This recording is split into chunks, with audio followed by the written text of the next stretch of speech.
Oops.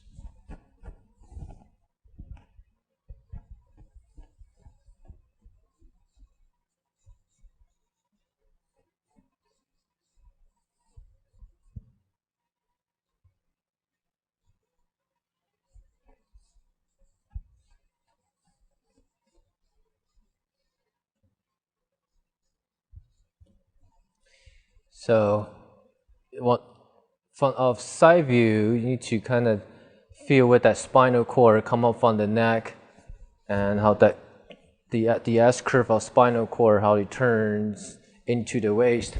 Usually, I just stop, at where the curve ends, because the problem is the S curve, because it gets a little bit abstract. How do you know where the curve stops and where the next curve begins? So I usually keep it safe. I usually look for a C curve, just again from point to point, and that's easier to measure. You can compare it to the head or compare it to somewhere else, and then you can do another composing curve after that. Okay, so I'm just gonna do that for now, and I'm gonna get from the front gesture line of the body. And usually what I'll do is I'll make sure I'll keep the front of the stomach a little bit in the front of the face. So again, you get that more heroic kind of type of pose. You don't want to kind of sucks it in and ends out your pose looks kind of like this. So, and then so I'll basically just see maybe about a quarter head. That could be a good place to, to get that, to mark out the front of the stomach. And then, again, like I said, it's good to know the proportion of the rib cage. So if you can memorize proportions of the heads and rib cage and the pelvis, you're good. Rib cage, about a quarter, about 1/3 is the oblique. I'm going to draw an egg. Make sure it's tilted egg like that. And then the hip.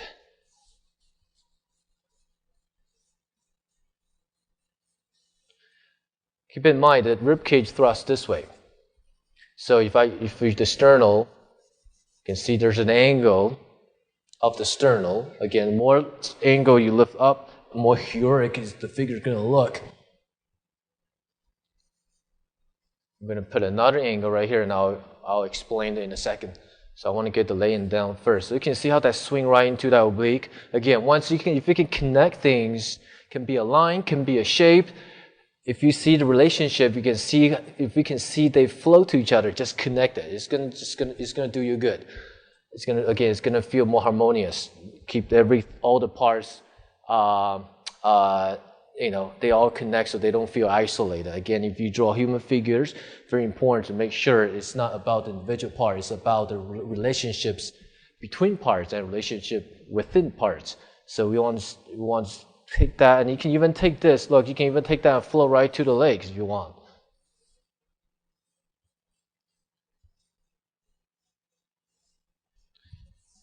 Make sure that center line is important. It's going to come right through the middle of the head. It's going to probably finish out right about in the middle of the foot.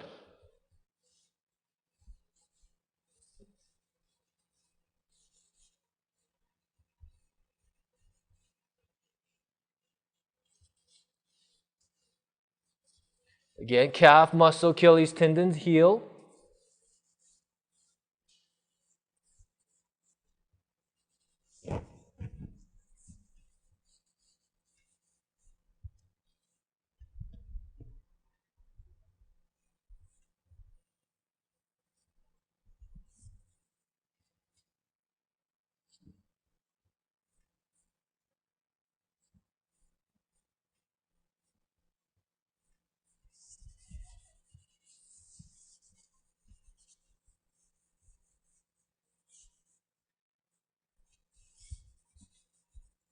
So here, this line right here is the collarbones.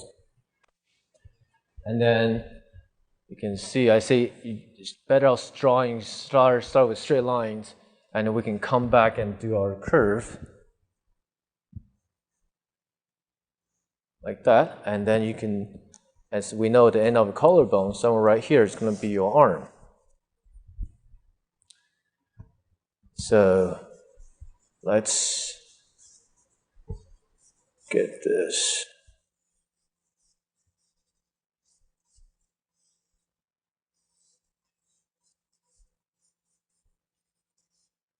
Again, the box.